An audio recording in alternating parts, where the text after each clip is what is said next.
এক নির্জন পথে এক দরবেশ ধীর পায়ে হেঁটে চলেছে। পথ নীরব, বাতাস স্তব্ধ, কিন্তু হঠাৎই তিনি একটি শব্দ শুনতে পেলেন, জুতার শব্দ। তিনি থামলেন, পেছনে ফিরে তাকালেন, কেউ নেই। আবার হাঁটলেন, আবার সেই শব্দ, টাপটুপ টাপটুপ। তিনি এবার ভয় নয়, বিস্মিত। তিনি সেজদায় গিয়ে আল্লাহকে ডাকলেন, হে আমার রব, কে আমার পেছনে পেছনে আসছে? আল্লাহ তার অন্তরে ফিসফিস করে জবাব দিলেন, এটা তোমার আমল, যা তুই জীবনে রেখে গেছিস। ভালো মন্দ সবে ছায়ার মতো তোকে অনুসরণ করছে। দরবেশের চোখ পানিতে ছলছল করে উঠল।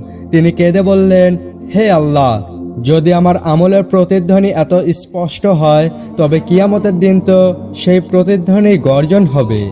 তো বন্ধুরা, শিক্ষণীয় বার্তা হচ্ছে, তোমার পেছনে তুমি নিজেই হাঁটছো, তোমার আমল রূপে। তাই আজ যা করো তাই কাল তোমার সাক্ষী হবে। অতএব সচেতন হও, প্রস্তুত হও।